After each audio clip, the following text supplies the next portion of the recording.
Welcome to the Food Junkies Podcast. Here, we aim to provide you with the experience, strength, and hope of professionals actively working on the front lines in the field of food addiction. The purpose of our show is to educate you, the listener, and increase overall awareness about food addiction as a disease with abstinence as the solution. Here, we talk about all things recovery. Most importantly, how to thrive rather than just survive. So stay positive, make a change for yourself, tell others about your change, and hopefully the message will spread.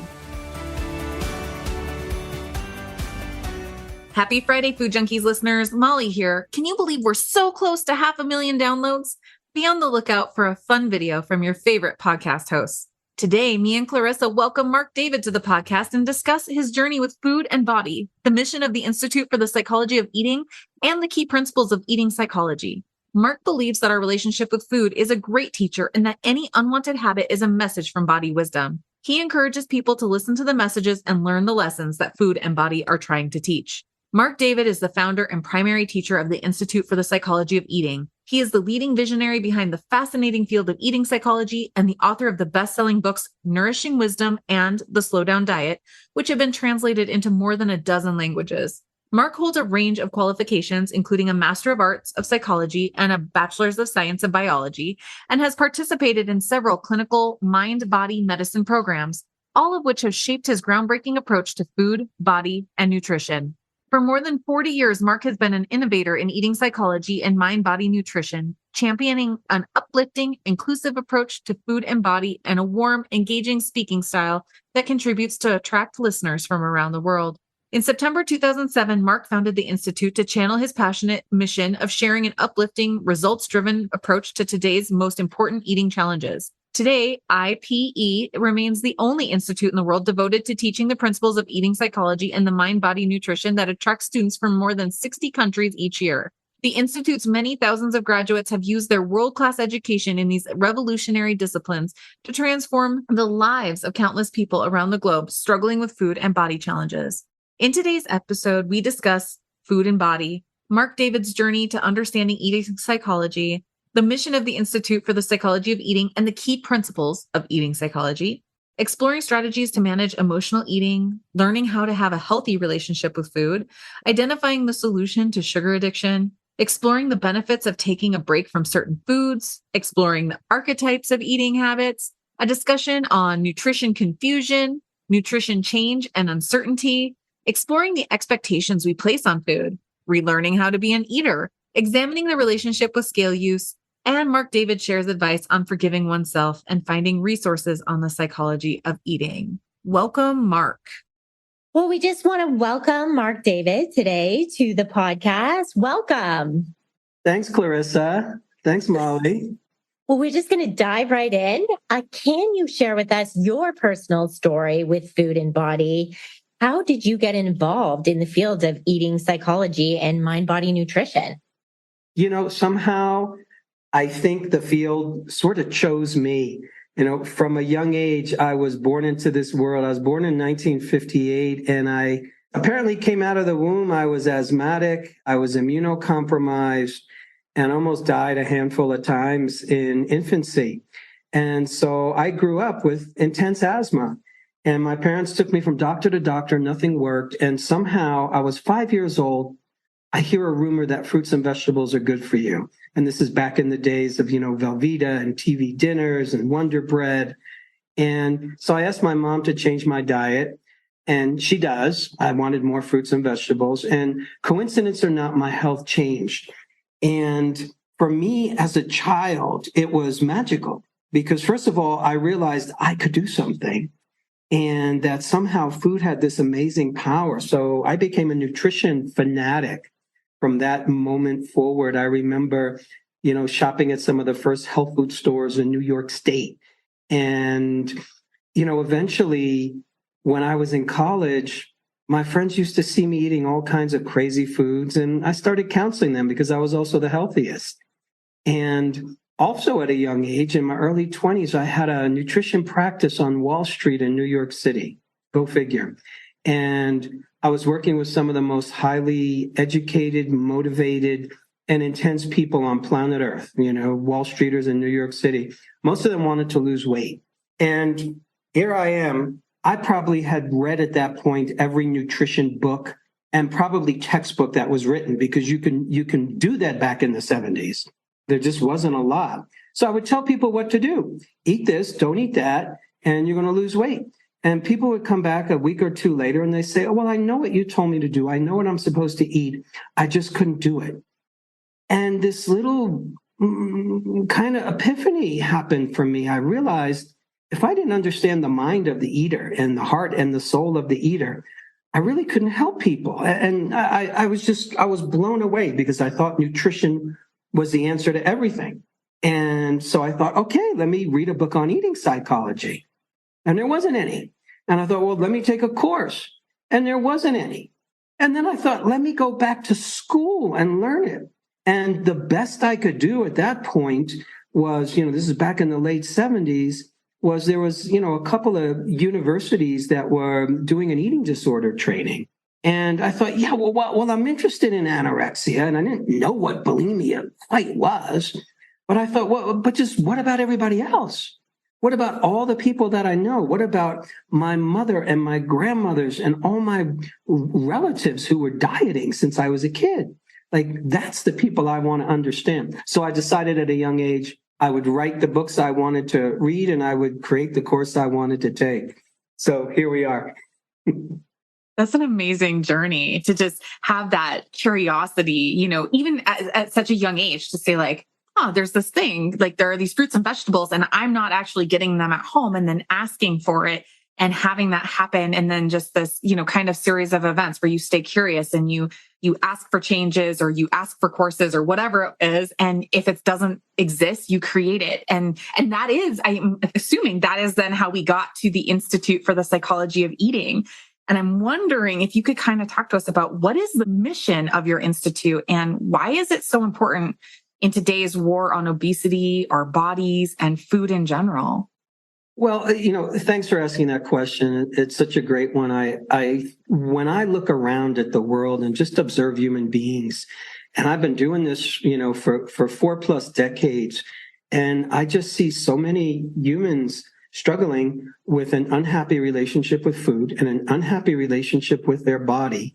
And that then leads to a life that's sometimes at best half-lived, meaning we are gripped by our eating challenges. We are gripped by our weight challenges. We're gripped by unhappiness about our body, confusion about what to eat.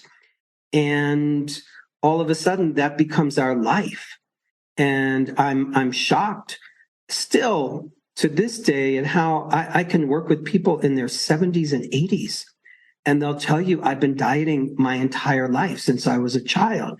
And they're still trying to lose 5 or 10 or 15 pounds so they can feel lovable. So to me, I founded the Institute because I wanted to help change the way the world understands food and body and help people transform their relationship with food and body so they can live their best life.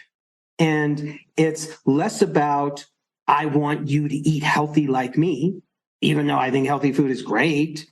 And it's less about, I think you should have a fit body with like a low percentage of body fat. I could care less. It's just all about how do we have the kind of relationship with food and body that inspires us and that empowers us so that we can be the person that we came here to be. And there's not anything in the way in terms of my relationship with food or in terms of my happiness around my body. I love that, because that's exactly, what Molly and I talk about is like this relationship with food and body is such a barrier for us experiencing our best life and we miss all the moments when we're so focused on the what's wrong and how can I fix it and control it. So would you be able to share some of the key principles of eating psychology with us? Absolutely. I think number one important distinction that I love to talk about when it comes to eating psychology is essentially that our relationship with food is a great teacher, is here to teach us. So what happens is somebody might be struggling with binge eating or overeating or emotional eating, or they feel like I'm a food addict. or they're struggling with weight. And we conclude, I've got a problem. Something is wrong with me. If I can fix the thing that's wrong with me, then everything's going to be better. But meanwhile, I'm broken, which means I'm not the real me.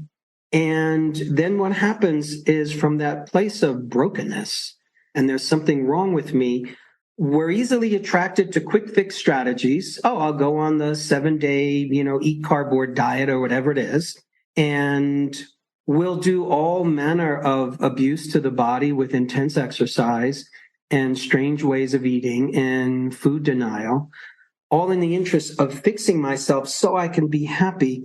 And eating psychology essentially says, wait a second, you're here to learn through your relationship with food and body.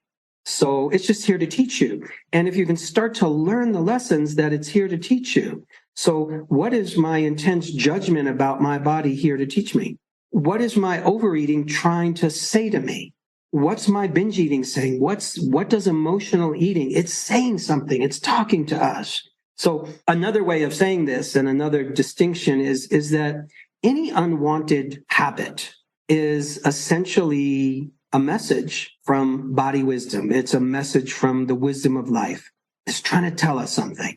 So to me, it's all about starting to listen and, starting to get curious about, okay, what does this mean for me? How is this asking me to learn and grow? Usually people can't figure that out themselves, even though we can. It's nice to get help. It's nice to get some coaching or some counseling.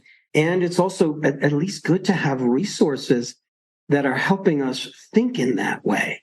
So there's more I can talk about, but those are the two kind of core principles that I like to think about, because it changes the game. All of a sudden, I'm a student of life as opposed to trying to fix my broken self. No, I think no matter what your spiritual or religious beliefs are, I think we can all agree that at the very least, we're here to learn and grow. Like, that's why we come. Since you and I popped out of the womb, we've been learning and growing, all different kinds of things. So my relationship with food, my eating challenges are my opportunities to learn and grow. That's so profound. And it's really interesting because I come from a solution-focused brief therapy perspective, which I've listened to your podcast, and I feel like there's a lot of similarities between your style and how I see things as well. And one of the assumptions that I work from is that we all have really good reasons for doing the things that we do. And then the next assumption that I usually work with then is that 99.9% of the time it's coming from this place of safety. So when somebody's having some form of disordered eating or disordered relationship with body, dissatisfaction with body, whatever it is, I feel the same way, Marc, that there's this question of like, what's the unmet need? What's the missing information here? Yes. I think that's so important, because when we can see what's the brilliant reason, there's actually a brilliant reason as to why a human being would binge eat. And it's going to be different for different people. There will be similarities. So when somebody who's complaining, I'm a binge eater, I'm broken, this is terrible, and there's so much guilt and there's so much shame. And once I can help somebody understand, oh, here's the brilliant reason as to why it looks like you're binge eating, all of a sudden, oh, this makes sense. Like, example, I see so many people who are on low-fat diets or low-calorie diet. And you show me a person who's skipping breakfast and or skipping lunch or eating a tiny lunch, and I'll show you a person who's going to be binge eating by the early or late afternoon. And then here is the person binge eating, and what's happening? They're trying to lose weight so they can feel good about themselves. And in order to lose weight and calorie restrict, you have to control your appetite. That's what we believe. We think I need to have more willpower, but then all of a sudden you find yourself binge eating and you're going into all this shame. And I'm saying to the person, wait a second, you're a biological human being who has the need to eat. And when you calorie restrict, when you're deficient in micronutrition, macronutrition, your brain, your body loves you.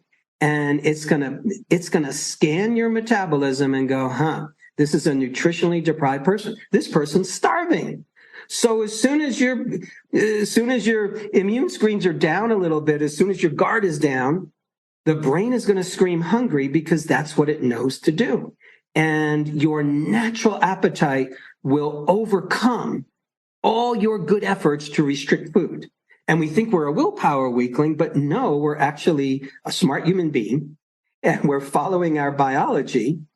And what's the lesson in there? The lesson is that for so many of us, we're trying to learn how to become not an eater. Let me figure out how to not eat. And really our job is to learn how to become an eater. Like how does one have a healthy, natural relationship with food? That to me is the right pursuit, not how do I learn how to not eat? Can you then talk to us a bit about the difference between when we talk about like a binge eating or an emotional eating episode, and even if you can elaborate on stress eating, like what is the difference between those three? I think they're all close cousins. And I think in general, what we can say is that no matter what we're doing with food, particularly if it's an unwanted behavior, we're really trying to regulate our emotional experience. We're trying to regulate our physiologic experience. And that's natural. From a very young age, we, look at a tiny infant. Tiny infant is screaming, it's yelling, it's crying. And all of a sudden you give that tiny infant mama and the bottle or the breast. And in a moment you have a relaxed creature and completely content. So that infant is being held, touched, loved, sung to, it's being fed. And to that as yet developing nervous system, it's all one experience. Food is love. Love is touch. Food is mother. It's all the same. So we have a deep genetic memory going back for eons of time and going back in our own lifetime, feel bad, eat food, feel better. And that's a truth. That's scientific wisdom. That's life wisdom. You take any hungry creature and you feed them, they're content and happy. You got a dog, you have a cat, you forgot to feed them and they're agitated. And as soon as you feed them, they're happy and they love you again. We're the same way. So food regulates our internal experience. Food makes us happy. And so we're constantly reaching for food to regulate our metabolism. I need food. This body needs food. This body needs energy. This body needs certain kinds of nutrition to help it function. And at the same time, we're a package deal because the fact is when you're hungry because you're dieting or you're starving yourself, you're not a great person to be around. You're not going to be fun at parties, and it's going to affect your mind. It's going to affect your mood. So anyway, we know from a young age that food regulates my emotions. So if I'm stressed, every child knows at some age you figure out, wow, if I just have candy or ice cream, I feel great. If I have cookies, I feel great. And to a child's mind, if it tastes good, it is good for you. That's their intellectual understanding. How could it not be? This is so good. What are you telling me is not good for me? So anyway, so we grow up with the understanding, oh, wow, if I'm bored, if I'm nervous, if I'm angry, if people don't love me, if I'm depressed, if I'm anxious, whatever it is, I can eat food and momentarily I can feel better. Another way of saying that is we're all programmed to seek pleasure and avoid pain. So that pain might be the pain of I'm not safe. That's a pain. I'm lonely. That's a pain. Or a lot of times we have past traumas, past hurts that are kind of undigested. They're still with us. We haven't resolved them. And that often comes out as unwanted symptom, i.e., I just find myself reaching for food. And it's oftentimes because emotions are bubbling up and food in the moment brings me pleasure. So it's kind of a great way for the child to regulate its emotional experience, because if kids get yelled at or if they get bullied or if they're told you're no good, you're too fat, you're too this, then, oh, that's terrible. I don't know what to do with that, but if I eat, I feel better. So I don't know if I answered your question, but to me, it's all ways to regulate, generally speaking, unwanted emotions, whether it's binge eating, overeating, emotional eating, etc., stress eating. Stress is an emotion. It's physiologic. I'm anxious. I'm angry. You can be stressed for real reasons. My child is having problems in school. My parents are aging, financial. So that's a real reason. I could also be stressed because I look in the mirror and I go, this isn't good. I need to lose weight. That's a stressor.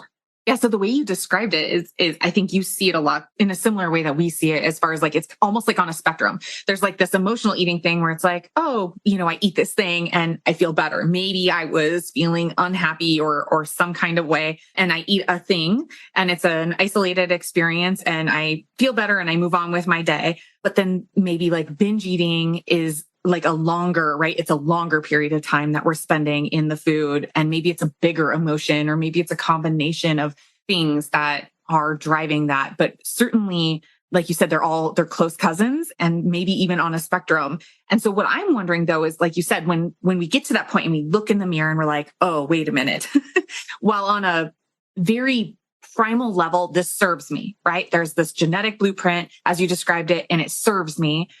But when I look in the mirror and I can see that my health is declining, maybe the numbers in maybe my blood tests are showing like high cholesterol or heart failure or something, right? Or diabetes even. How do we start to correct or shift or even minimize these emotional eating episodes in whatever kind of flavor they show up? Such an important question. I think the first thing is to embrace the unwanted habit or challenge, emotional eating, to actually embrace it and to understand it and to say, oh, this makes perfect sense why I would do that. Because part of it is the shame and the guilt and the self-attack and the judgment can really get in the way because we think we're broken. No, you're not broken. Remember, our relationship with food and body, it's a great teacher. So what am I learning through emotional eating? I am learning how to be a human being on planet Earth who has strategies other than food to regulate my emotions. For so many of us, food is the easiest one. I think universally, food is the easiest way to regulate your emotional experience. It's fun, it works, and arguably, it's good. Because you can have a tough day at work and you can come home, you can make your favorite healthy meal and you feel good and it's healthy and you feel good that it's healthy and you feel good that you like it. And you feel good that you have energy and that you're satisfied. So there's nothing wrong with that. Okay. So it's looking at, oh, this makes perfect sense why I would do that. I'm turning to food to help me deal with life. So then the question I need to ask myself is, what else can I do? What else can I do in life that helps me manage my experience, that helps me deal with the anxieties, the stressors, the emotions that come up that are uncomfortable for me? So we're here to learn that.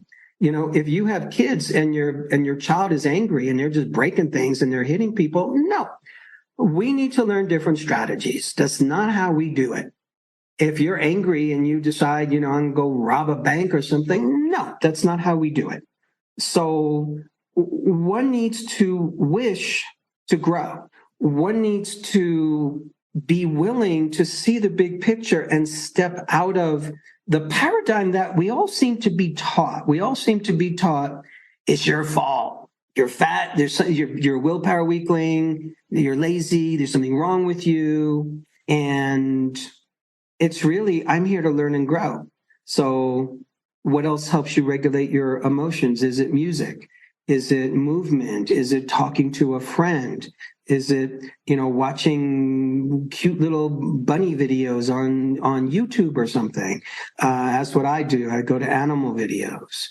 And it's really learning how to be a human being that has a sense of connection to my own life. So it does take a little bit of exploration. Oh, what emotions am I trying to manage by turning to food? I'm thinking I've seen this so many times, but I'm thinking of a particular client that I work with who said, I'm a sugar addict, and specifically chocolate. I'm just a sugar chocolate addict, and I've been dealing with this for like 20 years. And I reach for the sugar, I reach for the chocolate. It makes me lightheaded. I feel fatigued. I feel sorry for myself. I can't lose weight. And it's all because I'm a sugar addict, and especially chocolate. So she's identified her problem. My problem is I eat too much chocolate. I eat too much sugar. And as I started learning about her life, what I discovered is a woman in her late 40s who does not like her job at all. She does not associate with her employees, her fellow employees at her job. She's kind of in her own little universe. All her good friends live far away from her, and she's let those relationships go and doesn't speak to them much. She doesn't really have a social life. She's not following her interests. She's not following her passions. And I'm listening to a person describe a life that's completely not worth living, where she's kind of given up and comes home and watches TV and eats chocolate. So I said to her, your problem is not chocolate. Your solution is chocolate. Your solution is sugar. I said, what we need to do is we need to make your life more interesting than chocolate. Because right now, no human being, including you, can take chocolate away from you because it's the best thing you have going. It makes you feel good. You're not getting any feel good during your day. You haven't dated in years, and you're not dating because you think you need to lose like 20 pounds. And most guys don't care. And if they do care, then you cross them off the list. It's very simple. So it's interesting how we identify the food as the problem, but it's invariably we're using it as a solution. And the work became, let's start to inventory your life. Like, who do you want to be? What are your dreams? What are your desires? Okay, you want to be in a relationship. Let's start getting out there more. You love dance classes. Great. Like, let's start taking them. You like to travel. Let's start putting that on your calendar, because otherwise, you should still eat chocolate so you can have somewhat of a good life.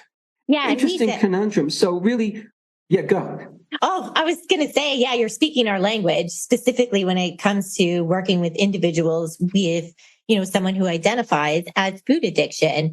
That is the population that a lot of our audience that's listening will identify with that. And for them, definitely, they used food to escape and numb a life that they didn't enjoy. And, but for them, it may also be, they may need to put down some of those foods because they're not serving them, because once they start, they can't stop. And I'm just curious about what your take is on that for some people. If you believe that there is a subset of population that just do better when they are not consuming some of those foods that they have long tried to create a relationship with moderation around. Maybe they've tried intuitive eating and they've tried other, diets, fasting, whatever these things are. And that now they have found this is the most loving way that I can live my life, without having, to try to moderate these foods that I never seem to be able to do. Are you someone who is aligned with that thinking? What's your take on that? So I like to look at each one of us as we have a unique journey with food and body. You have your unique journey with food and body. I have mine. It's all different. And it's all fascinating to me. And it's all very beautiful. And it's all here to teach us and help us be our best self. So when I hear a person tell me, yeah, I'm addicted to food, or I'm addicted to such and such foods, and I've tried everything, I can't let it go. So where I'm going to go with that person is, okay, let's stop making that food the enemy. Let's stop demonizing that food. Let's build it into your schedule. Because if you start to build it into the schedule, if you plan it out, and I'll negotiate with a client, I'll say, okay, how many times a week do you think it would make you happy to eat the cookies? And can you just do it one a week? No, twice, 3, 4 times a week. Okay, great. How many cookies? And we'll negotiate. Anytime you're negotiating with a client like that, I'm always going to let them win, because then they feel like I won. And then they're willing to comply because they're getting what they want. I'm giving them permission to eat the very thing that they've been fighting. So all of a sudden we've declared a ceasefire, because remember, food is not the problem. It's the solution. And yes, we have the double challenge of the food industry loves to create foods that hook us and attach us and addict us. And too many people are susceptible to that because oftentimes from a young age, you become habituated to those foods. So once I give a person permission to eat those foods, we schedule it, we plan on amounts that works for my client, then I'm going to look at, okay, what is it how's life calling you? Now let's look at your life. How is life asking you to grow? What's the next thing for you? And a lot of times people don't really know that, or sometimes they've never been in that conversation because we're just oftentimes going on automatic pilot, doing what we're supposed to do, being where we're supposed to be. And who am I and what do I really want? And I find that once I start to focus on those things with my client, the food piece starts to handle itself naturally because we're actually addressing the challenge for where it really is. Food is not the problem, it's the solution. Okay, so you can't stop eating this food. You tried? Great. Nice try. Let's stop working so hard there and look at the core places in life that are most important.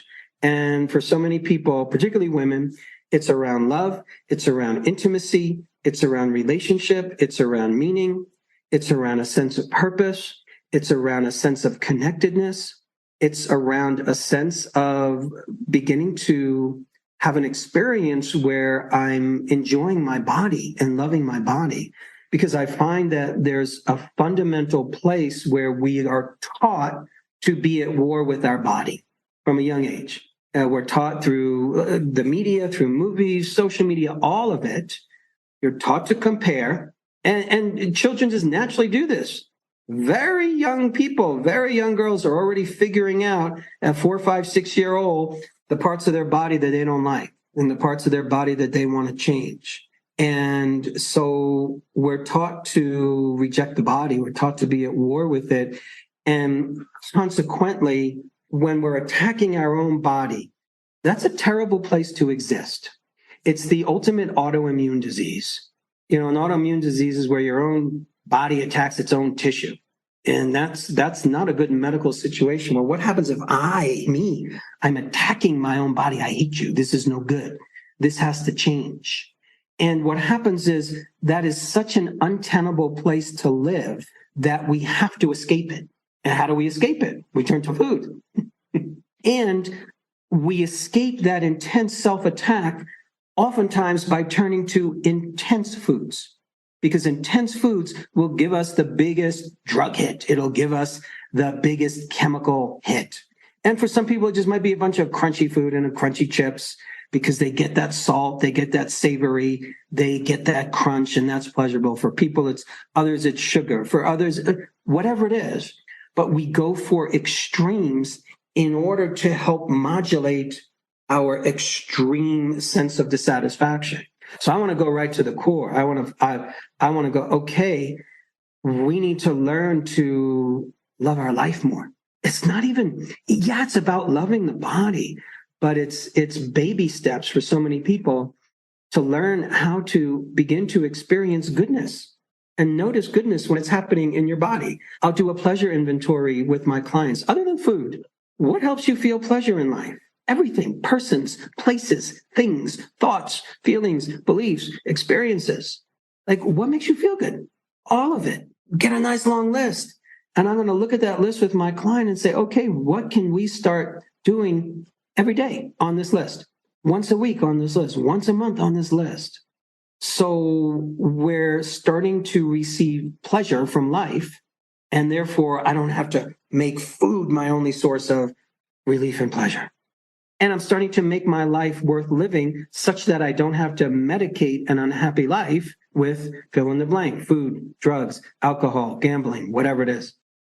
Yeah, I completely appreciate that perspective. I'm just wondering, like, if I am addicted, let's say, to the reward principles in some of these ultra processed foods, I sometimes may not be able to access the other pleasures of the world if my obsession is on, okay, you tell me I can eat 2 cookies. I know a lot of the clients that I would work with would say, oh yeah, well, I'll have cookies for breakfast. I might have cookies for, dinner and a few times a day.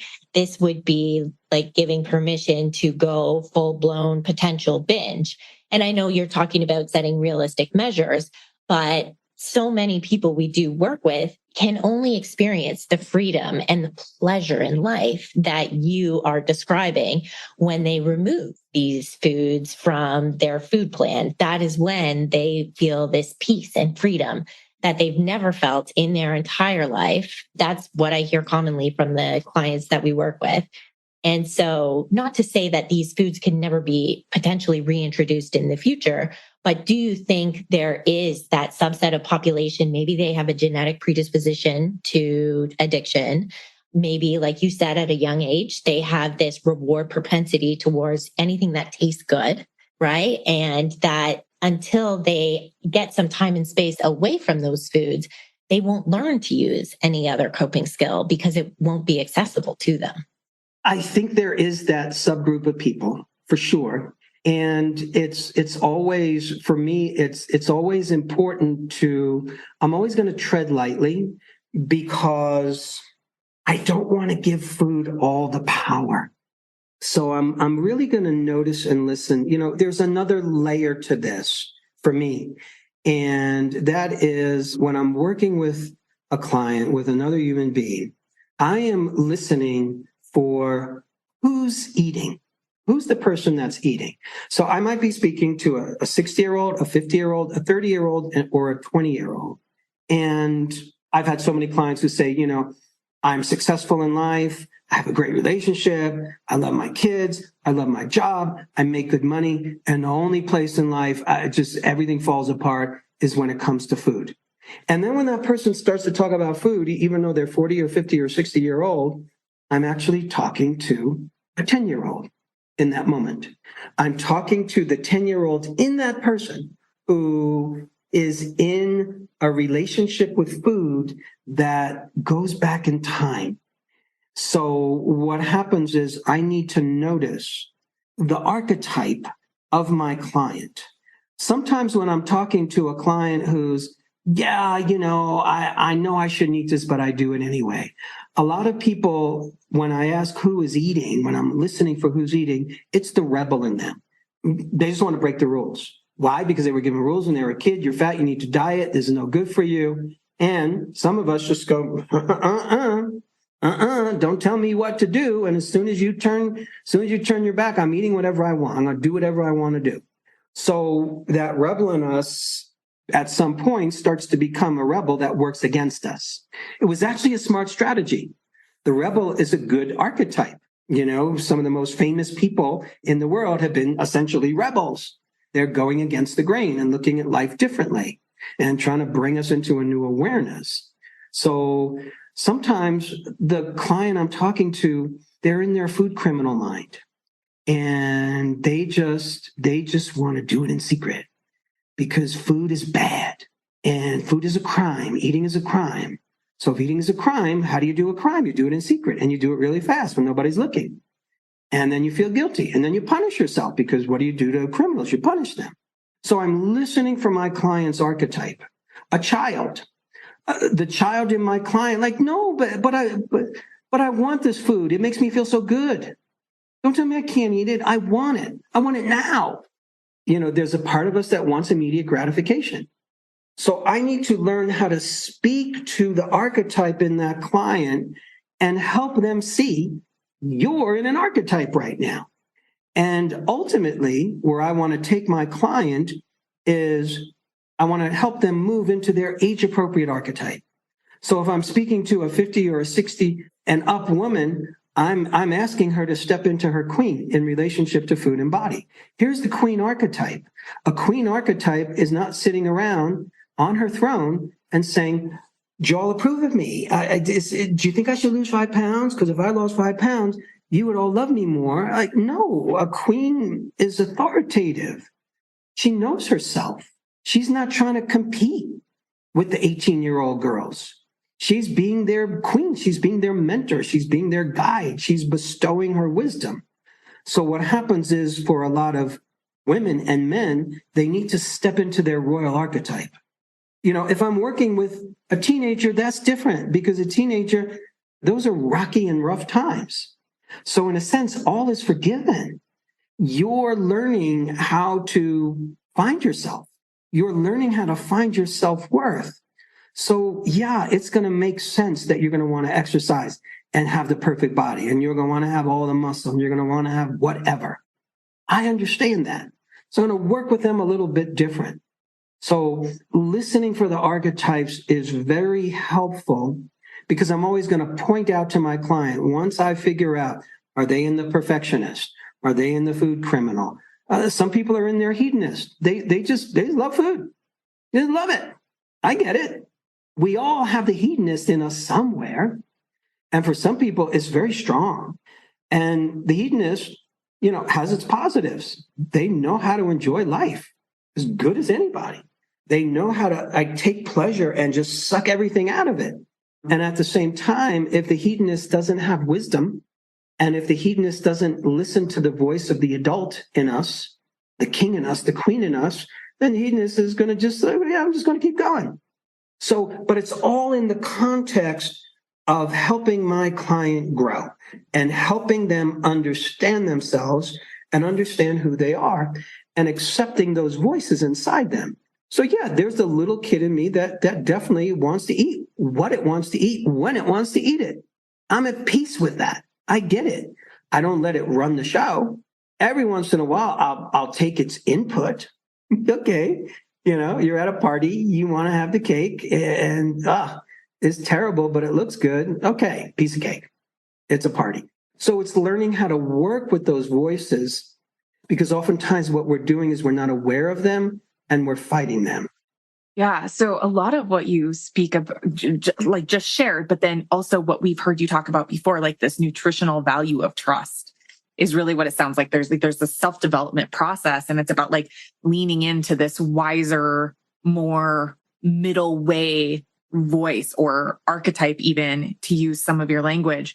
And I'm wondering about that. Like, how do we build that trust? Is it trial and error? And what about when we have all of this noise, right? Carnivore, keto, vegetarian, vegan, paleo, 12-step programs that say everybody eats the same thing, the same weight and measured amount, and you turn it in every day. And I mean, like, how do we build this trust when we have all of this, all of these rules, if you will, or outside noise? Yeah, such a huge question. Let me work backwards a little bit. And I think what you pointed out, Molly, is that we live in a time where there are a tremendous amount of nutrition refugees, meaning so many of us are walking around we're just stunned. Like, well, wait a second, you vegetarian, paleo, raw food, keto, and everybody, it's all the books, they're all written by experts and MDs and PhDs, and they all say something different. They all have scientific proof, and there's all testimonials you can hear from your friends. I went on a keto diet, look at all this weight I lost, or I went on a vegan, or I went on a paleo. And so we are a planet of nutritionally confused people. So first of all, that's understandable, because who do you go to for the best advice? You go to the experts. But here we are in the nutrition field, and all the experts are saying something different. Not only that, but they're kind of beating on each other. And then we, the eaters, we beat on each other. The vegans are beating on the meat eaters, vice versa. And the ones of us who are eating like healthy organic foods, we're judging the people who are, drinking Coke and Pepsi. And it's just a war out there. So I think the first thing, and I will educate my students and my clients about this, I'll say, hey, listen, let's just look at the territory. And the territory is that we live in a time of nutrition change and uncertainty. The field of nutrition is young. So there's no bunch of old people with white beards and white hair and long white coats nodding their heads in agreement about what everybody should eat all the time. So let's get with the program and let go of being traumatized by all the experts. And how about this?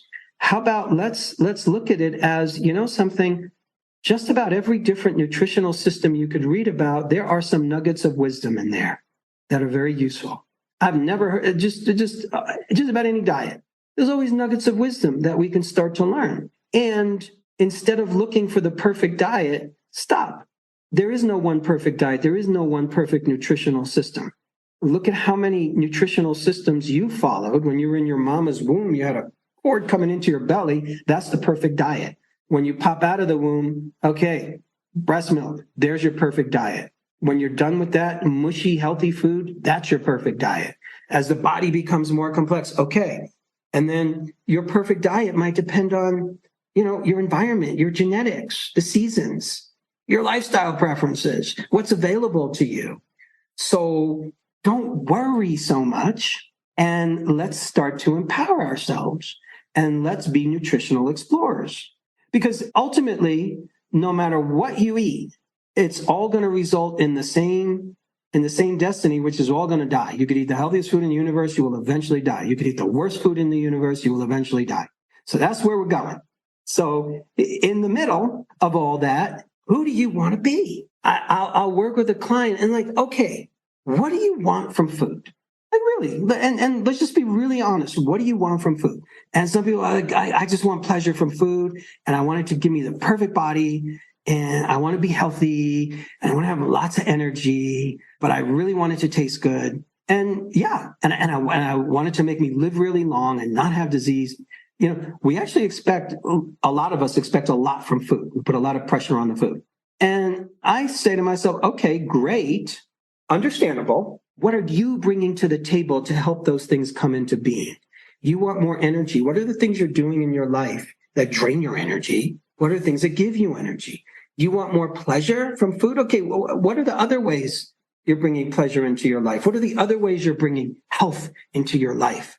And okay, for me, I want food to taste good. I want food to make me healthy. I want it to give me energy. That's me.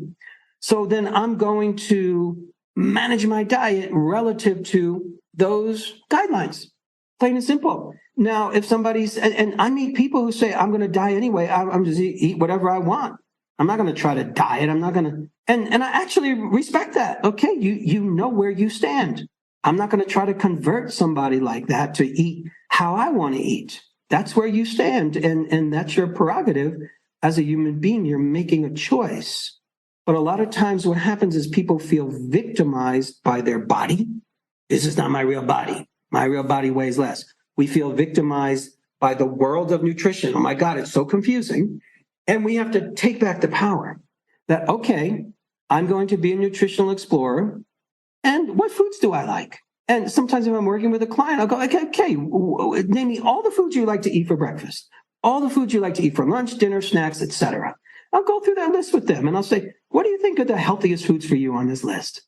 And what do you think are the unhealthiest foods? And I'll just help them start to see, okay, what are you desiring? If you're really desiring weight loss, here's some of my suggestions. If you're really wanting to feel nourished and fulfilled, here are my suggestions. And, it's a little bit trickier with weight loss because I think what happens for so many people is we're taught to view food as the enemy. And I think fundamentally, I have a hard and fast rule in my head that I say to myself when I'm working with another human being, as their coach, as their counselor, as their guide, no matter what their eating challenge is, whether it's weight, emotional eating, binge eating, etc., I cannot help a person get where they want to go until I can help them let go of the toxic and false belief that food is my enemy. Because if you're trying to lose weight, you have been taught by the world, you've been taught by science that food is my enemy. Calories are my enemy. Fat on my body. Where does the fat come from? It comes from food, according to the calories in, calories out model.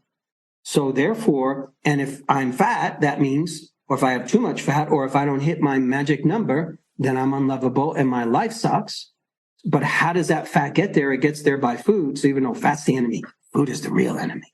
And you have to defeat the enemy. You have to limit the enemy. You have to overpower the enemy.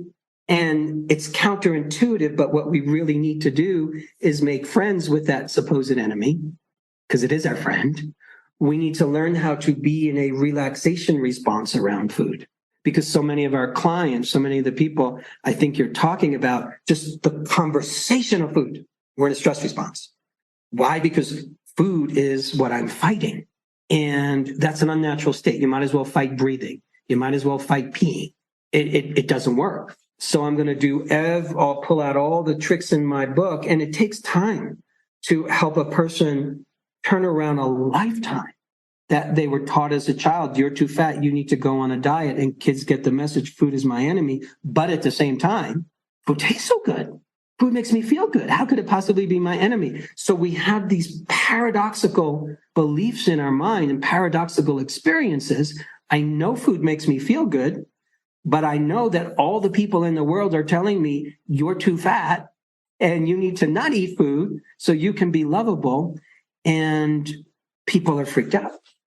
Yeah, I think that's perfect. And you said it so perfectly when you're like, oh, you just need to be relaxed around the enemy, right? How do people do that to be able to be in that interoceptive awareness state, right? Where we can actually like tune into our hunger and fullness signals. And I think one of the biggest things that our clients and probably our audience struggles with is that mindful eating, right? Where you really do have to start to work on building a relationship with something that's been your enemy your entire life, and sit there and be grateful for the time that you're spending with nourishing food. And that takes time. Yes. There's no quick fix for that, because essentially, as a practitioner, what you are doing is you're helping to rebirth a human being.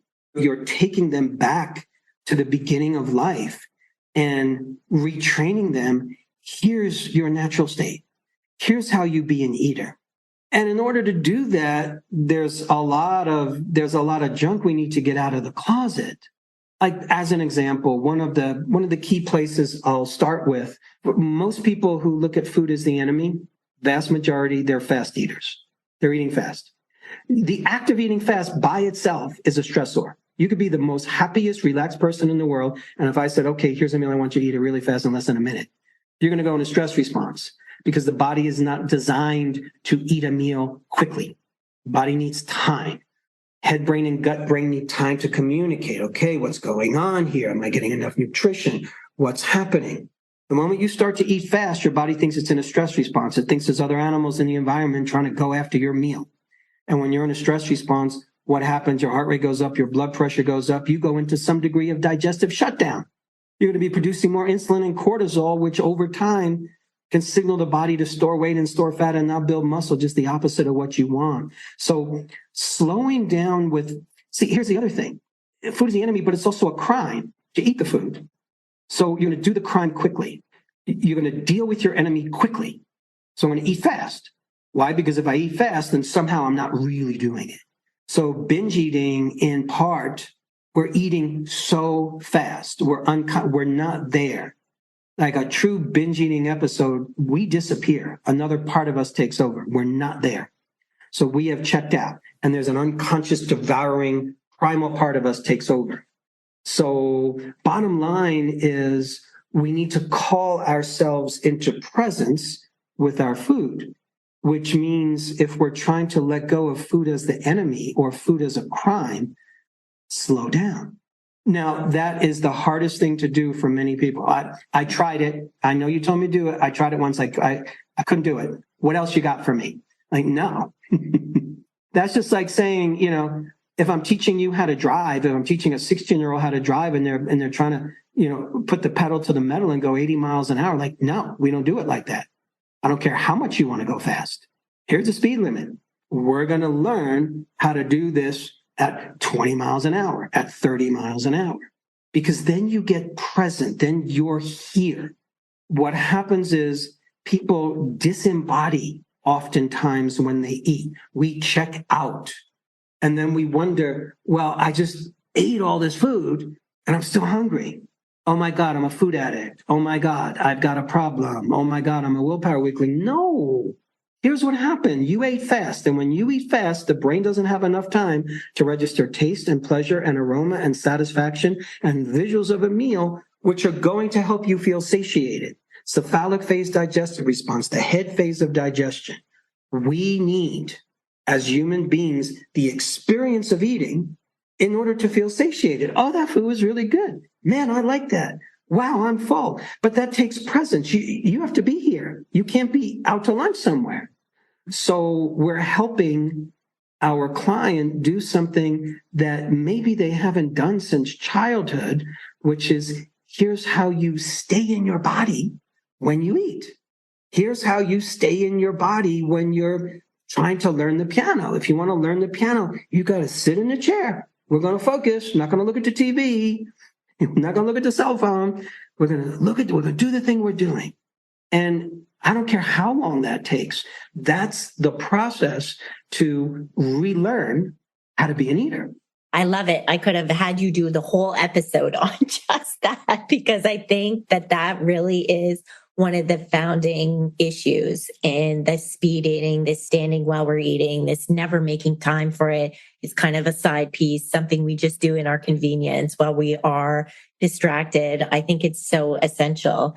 Now, I also know one of the other things that our audience really struggles is with the scale and their relationship with the scale. And I'm interested to hear your perspective on like the psychology of this particular number that we all tend to have in mind, which we think that, when we reach that number, all will be well in the world. And how do you work with clients around scale use? I would argue that of all the machines ever invented by humankind, the scale might be the most offensive. And like any machine, it's a tool. It's a tool. So of course it's a useful tool. It could be extremely useful. But what's happened is we, the collective, have learned to use that tool in a very negative way. So we let the little machine tell us how we should feel. I just weighed myself. I lost a pound. I lost 1 pound.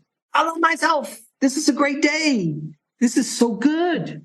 And then I weigh myself again the next day and I gained a pound. I hate myself. I'm miserable. Life sucks. This is no good. What's wrong with me? So the little machine is telling us, here's how you should feel about yourself. Now, of course, we never stop to think that, number one, take that scale, move it to 5 different rooms in your house. Chances are you're going to get 4 different results. Did you take your clothes off? Did you have a bowel movement that day? It's that pound is almost meaningless. But really more important is examining our relationship with a number. I'm always going to examine with my client, okay, how much weight do you want to lose? And people have their weight loss number, and I am going to help my client see by just very direct conversation. I want to reflect back to them how much power they give that number. Okay, so you want to lose 25 pounds. Have you ever weighed 25 pounds less? Have you ever been at your target weight? Yeah, I have. When? Okay, it was 2 years ago, 5 years ago, whatever it was. Okay, so how was that? And I'll get 2 different answers. Oh, I gained it back. something, and I gained it back. Sometimes people say, I felt great. I just want to get back to that weight. I felt so good about myself.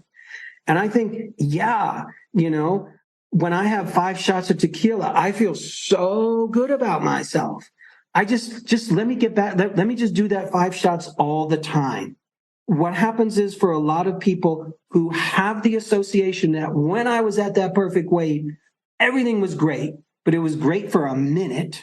Why? Because, I don't know, you were single, you didn't have kids, you were exercising all the time, and you were controlling your diet, and you were in an artificial circumstance, and you had a high. And just because you had a high doesn't mean you should do heroin or cocaine or crack. I get it, that those feel really good, but you don't live in that neighborhood. That's not where you go.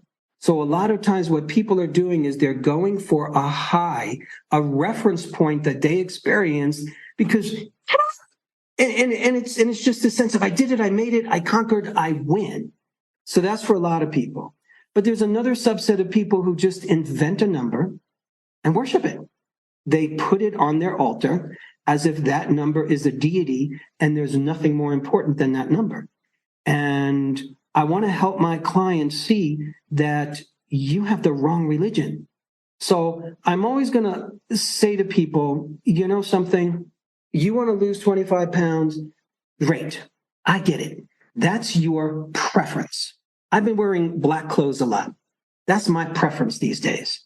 I got other colors, but black is kind of my preference. So if I'm shopping, I'm looking for black, my preference. I have certain preferences in terms of what I eat. I have preferences in terms of I like sunshine better. I like heat better than snow. It's my preference. But I'm not going to make my life dependent upon my preferences. I'm not going to make my happiness dependent upon my preferences. I'm not going to make my self-worth dependent on my preference. So yeah, your weight loss number, it's a preference, and it's a great preference. Like, good for you for being so clear that this is your preference. But how much energy are you giving it? And where would that energy go if you weren't worshiping it and thinking about it and dreaming about it and weighing yourself so much? Where would you be putting all that energy?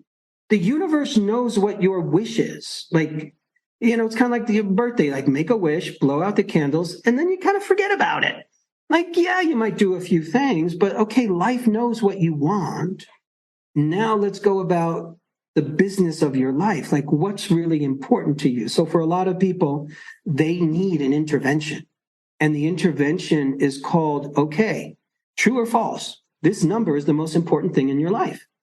True or false? This number is getting in the way of you being present to your relationships, you being present to intimacy. You think you're going to have all this pleasure once you hit that number. And are you having pleasure now? Okay, great. You want to get to that number. Let's look at all the ways you think life is going to change when you hit that number. Like, what's going to change? And usually people have their list, and most everything on that list they could start to do now, other than fit into my skinny clothes. You'll say, oh, I'm going to feel lighter. Like, something, I know skinny people who are heavy. You could be any weight and you could be heavy or light, energetically, emotionally, spiritually. There's a lot of big people who are light. Yeah. There's a lot of thin people who are heavy. So I don't know about that heavy light thing. Yeah, okay, there's a difference. Sure, you lose 40 pounds, you're going to feel lighter. But I know people who lose a lot of weight and they feel more fear because they're going to gain it back. So nothing's really changed. Okay, they changed their body. So I'm always recommending to people, take a vacation from the scale, wrap it up, put it in your basement. I prefer you step on it and kill it. And just notice how you feel. Notice your body. That's what's important. I want people to feel embodied. Like, how do you feel? Not how does the number on the scale tell you to feel? Because then I'm not in touch with my body.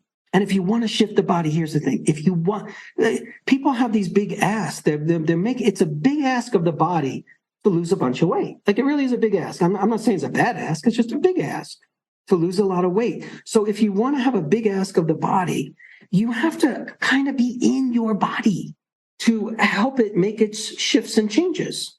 If you want your car to go somewhere, you got to be in it. You got to know how to operate it. You want to go 500 miles? Okay, you got to gas that car up. You got to get nice and comfortable. Got to have your snacks in there. So you have to know your experience of the car. You have to know how to drive it. And you got to be present when you're driving the car, because otherwise you're not going to make it. So same with your body. You got to be in your body. We promise ourselves, something. This is not my real body. I don't like this body. I reject this body. But when it's nicer, then I'm going to be in it. So we literally tell life and we tell ourselves, I refuse to be in my body until I lose the weight, at which point I will just magically be in my body. That doesn't happen. The way you be in your body is to be in your body. And you start with the body you have in order to get to the body you say you want. But you first have to be in the body you have. And for me to be in the body I have, it takes a little bit of acceptance and a little bit of kindness. I could talk about this stuff forever. I'm sure you all can too. We could too. We could listen to you forever too. Just your experience of all the clients you've worked with over the years, and just, the learning and experiential learning along the way. I believe I have a lot to still continue to learn from you.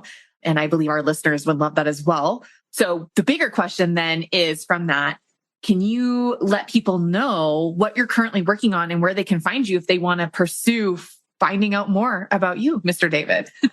Thanks so much.